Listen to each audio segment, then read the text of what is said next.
In this video, I discuss the 10 expenses that go up when you retire. Coming up next on Holy Schmidt. Holy Schmidt! A few weeks ago, I posted a video on expenses that go down when you retire. Not surprisingly, a lot of people wanted to know what those expenses were so that they could see if that list applied to them or could potentially apply to them depending on their age. I had a few comments from people that asked for a similar video, but in reverse. They wanted to know what expenses go up in retirement. So this video is for those people. And of course you, and anybody else who has an interest in the subject. Before we begin, please make sure you click subscribe and notifications so that you get alerted the next time I post a video. I post about twice a week. All right, let's get into it. Number one, and this is a big one, is travel. When people retire, they have a lot more time. They're not working 40 hours a week, and they try to fill that time with things that they couldn't do or do as much of anyway when they were working. Travel is a big expense, particularly from the 65 to 75-year-old age group, because that's when folks have a lot of energy and the time and funds to engage in travel. They often start working down their bucket list, as it's called, and they go to places like India for some of them. Others might just go to upstate New York. Many go to a destination somewhere in between.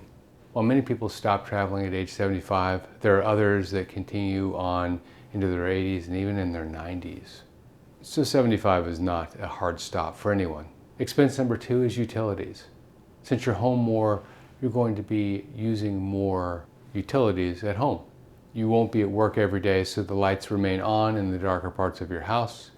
You might be cooking 3 meals a day instead of ordering out 1 meal for lunch. You might find that your water bill goes up because you are showering twice a day, once in the morning and then once before you go out or over to a friend's house. The third expense is for fitness or exercise. A lot of people join a health club or even a country club if you have the means. That costs money. And so if you're going to spend time on fitness, whether it's in a club or maybe it's a new bike, who knows, you do have the time to spend more time exercising and taking care of yourself. And a lot of people find that at this stage in their life, they want to make sure that they do, in fact, do that. Point number four is on debt and debt service payments. Unfortunately, the average retiree does have debt. In fact, the average retiree spends 40% of their income on debt service payments, payments on interest and principal on credit cards primarily. As a side note, if you have the opportunity to enter retirement with very little or no debt, that 40% can go to other things where you can enjoy yourself even more.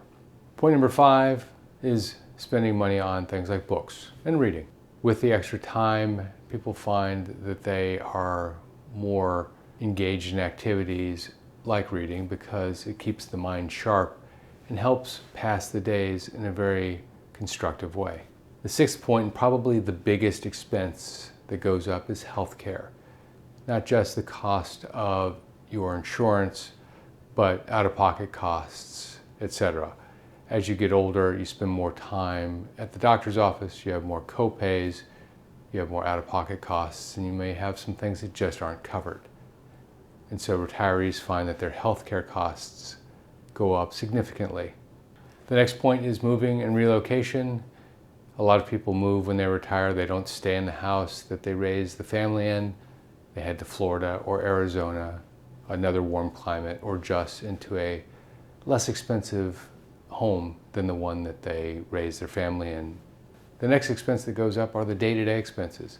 People have a tendency to shop a little bit more when they have free time, and so some of the smaller expenses that they would avoid while they were at work, they don't avoid anymore. Number 9 is charitable donations. People in retirement have a tendency to focus their time on things that they love, and oftentimes some of the things that they love involve charity work or charitable organizations. It's not surprising that if they get involved with a charity, sometimes they do work with the charity or for the charity, and they donate some of their hard-earned money as well. Point number 10 is financial planning. This one actually is not surprising at all. People in retirement need to make sure that they have their numbers right, both in terms of how they spend their money and where they spend their money, and also what to do with it when they eventually pass. A financial planner helps them with the answer to all of those questions and many, many more.